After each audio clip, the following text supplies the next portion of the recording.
Yes guys, this is Nearly Last, bringing back another gameplay for today, and as you can see guys, we are using the AK-12 R.I.P. I finally unlocked it. I have been using this in a few goes before, and mainly to unlock the attachments that I need for this gun, which I will be getting into later in the video. But to start off with cosmetically, I must admit, out of most of the elite guns, I find this one of the better looking guns. I do find it quite striking, and it is nice like that. But let's start off with the AK-12, the standard gun. Now, as we all know, it excels at medium ranges. At long range, it's okay. Close range is pretty poor. It really is. I mean, anything at medium range with the fire rate and the damage on this gun, anyone with an AS-71, KF5, something like that, you're gone. You're not really going to stand much of a chance unless you're banging out those headshots, to be honest with you.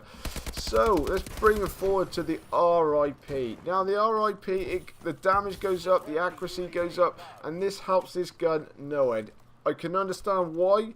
This is probably one of the most sought after guns. A lot of people just like to use this one all the time. It's not particularly my favourite one out of all the elite guns, but I can understand why a lot of people choose to like it. Now, with the accuracy in itself, it goes up by 20%.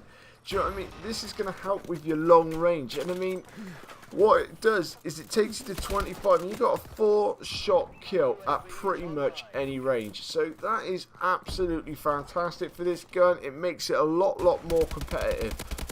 But there comes the downside. The magazine size goes from 30 down to 22, and by God, do you notice it if you come across multiple enemies.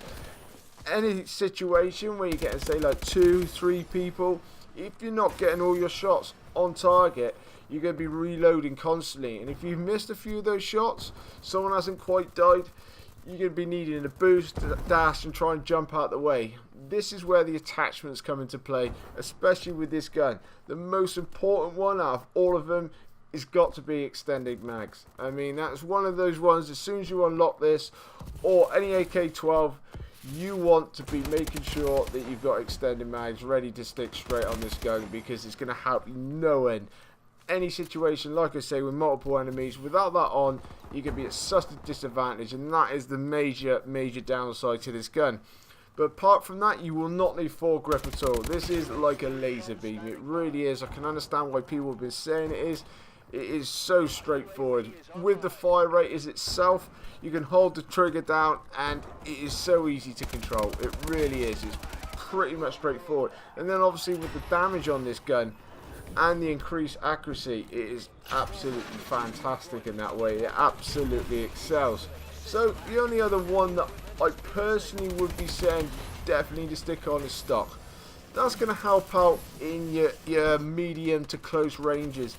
Basically, because this gun really doesn't excel that well at close ranges compared to a lot of other guns, you're going to be wanting to move and strafe, and I know you can dash and that, but that's going to help you avoid a bit of gunfire along the way.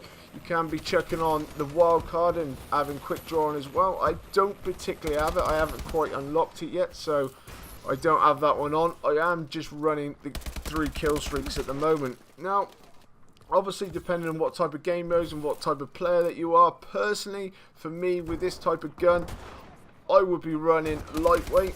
You want to be able to move quickly. You want to be able to get around as much as you possibly can. So if you're caught in a tight situation, that along with your stock, you're going to be able to move in and out of gunfire pretty well. Low profile, you want to be keeping off that UAV as best you can.